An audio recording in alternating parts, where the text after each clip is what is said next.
Trader in Basking Ridge, New Jersey, and I go live every Wednesday at 5 p.m. Eastern Time to share with you some of the things that I'm working on. So last week I had my Stamp Stack class at classes and they went over very well, but right away I had to move into trying to get some Christmas cards designed.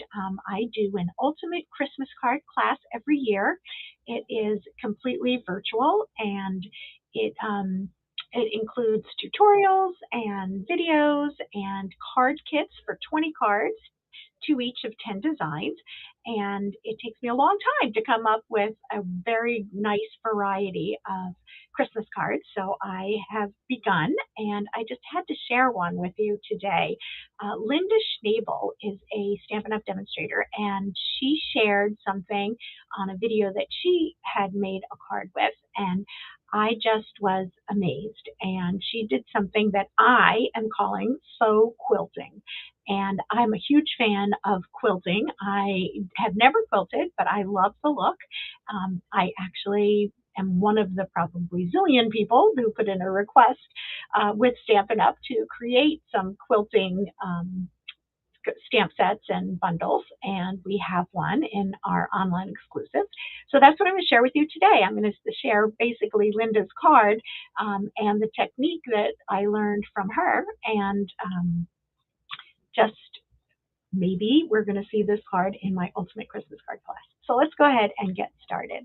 So, whoops, forgot to move my keyboard.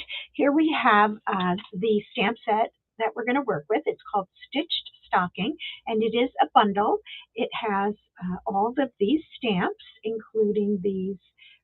Actually, there are three really, really great greetings for card fronts. So if you're looking for a versatile cards bundle to work with for your holiday cards, this is a great choice. And here are the dies that come with it.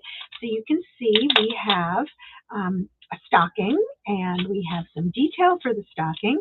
We've got some holly leaves, we got the berries for the holly leaves, and we have all these different elements that can be used for quilting type cards.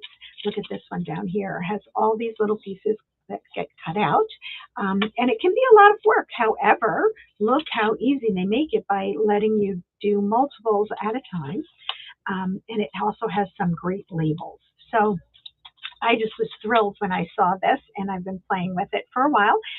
But I just had to share this one because I think it has a very unique technique, if you will. So let's go ahead and take a look at the paper that we're going to use. So I decided, well, I didn't decide. I saw what Linda did, and she used this designer series paper, and it is called a Stitched Season. And you can see it has many different designs in it that work for the holiday, and they look like quilted papers or quilted designs, right? They've got the different squares, and a lot of the sheets are divided into squares. There's one particular sheet, and that's this one. And these have 2-inch squares. So on each sheet, there are 36 squares, so 6 going across and 6 up and down. And you can cut them out and create these individual squares. Whoops, I just dropped one on the floor, so I want to show you. So I just took it to my paper trimmer and I very carefully cut, and you can see that sometimes it is a little hard to get exactly on the line there, but you just do your best because really it's not going to matter. So what I did is I came up with four of these, and I took them, as did Linda per her video. She took this die, and instead of cutting out the entire stocking, she took the square and turned it over. And look at that paper on the back, right? So great. And she lined it up. And when you put it through your Stampin' Die Cut machine, look what it does. Check out the detail. It looks like it's quilted. Doesn't it? Look at the look at the stitching around the sides, the stitching in the center, and because this design matches this design perfectly, you get these beautiful textured looking squares. Look at this one with the white center. So you can really see the detail on that. And here's another one. So I cut out 4. You can see I have a little extra there, but so aren't they just terrific the way that they cut out? And you can see I didn't even line this one up perfectly. I tried to, but you know, it happens. I do suggest using washi tape. I did not use it on this one. I was just sort of winging it. I was just putting it down and sending it through my machine, and it just got a little bit off, but believe me, it's not going to matter. So let's go ahead and make a card with these squares. Now, when you have 2-inch squares, there are several different designs that you can do, that you can find sketches for in order to, you know, make it look balanced or not make it look too rigid. But I'm going to use the one that Linda did. So I'm going to take a piece of basic, this is the thick basic white cardstock. I'm going to fold it in half. I'm going to go get my glasses so that I can actually see what I'm doing here. And then I took a piece of real red 2-toned paper. Now you can choose to use either side. You can use the lighter red or the darker red, and you can see that it matches the real red in here. You could also choose to use one of the other colors, right? This is cherry cobbler. We've got here, I think, garden green, or maybe peaceful pine, and this of course is old olive. So you can use any of those colors, but I'm going to go ahead and use the dark side of the 2-toned real red paper, and I'm going to adhere it to my card front, and I'm going to center it. So let's go ahead. Whoops, I have to just cut off a little piece here. Sorry about that. I thought I had it both ends die cut, so we need it to be, you need it to be 5 1/4 by 4 inches, and all the dimensions can be found in the video, in the description of this video where you found it. Okay, so we've got our card front, and then we're going to decide where we want to put these on our card. So I'm going to go ahead and stagger them, if you will, so that they are in opposite corners. And in the center here, we're going to put our sentiment. So I'm using just my Stampin' Seal to adhere them. And I'm going to just leave my usual 1/4 inch border, maybe, all the way around. And with 2-inch squares, that tends to work out rather nicely. Okay, I'm going to line them up going across. And then I'm going to put the ones at the bottom. And I've called this faux quilting, because it really makes it look like it's quilted, even more than just the designs. And I'm sorry, I don't know the right quilting terminology, as much of a fan I am of quilting, because I've never really done it. I really don't know any of the terminology, but I know that all of these have names and they're just really fun. But you see that we put that on, and so that is the base of our card. And then I took this label here, and I die cut from white Willow paper that label, and I'm going to use my real red my real red ink pad, and I'm going to use the "May All Your Days Be Merry and Bright" sentiment, and I'm going to stamp that centered on this label. Again, I do have a camera in my face, so it's a little bit hard to make sure it's exactly, see, it's not exactly straight, but that's okay.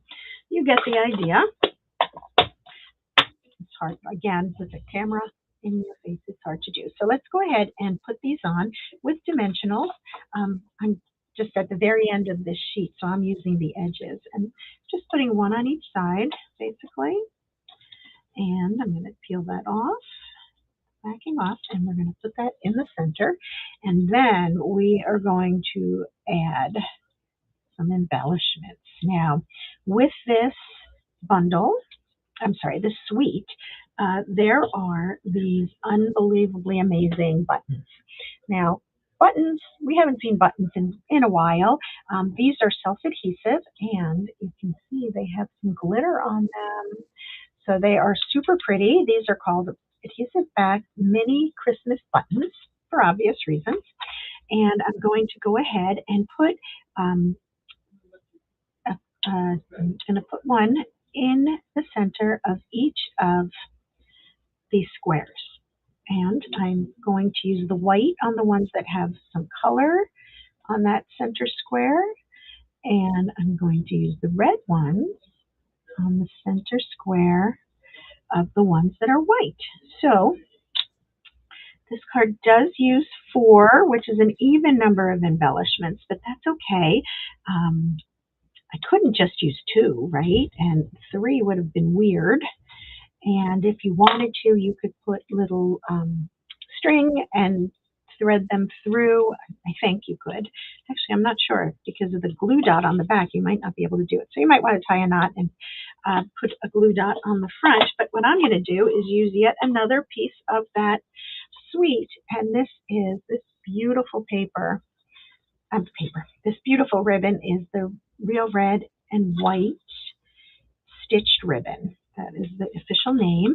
And I'm just going to take about 4 inches. I like to work with about 4 inches just to make sure that I can get a nice knot. So let's see, is that 4? No, this is actually only like 3.5. I probably should have gone a little bit more. But I'm just tying a knot. And because this ribbon is just so wonderfully soft, I can just go ahead and tie it into a knot. And then I'm going to add this to my card using a glue dot. And as usual, the ones I keep on my desk are the ones from various kits, etc. I'm going to go ahead and put this one here. I'm going to put it right on there instead of, you could put your ribbon to it. And I'm just going to add this. And there we have a sweet little card. And that's all I'm going to do.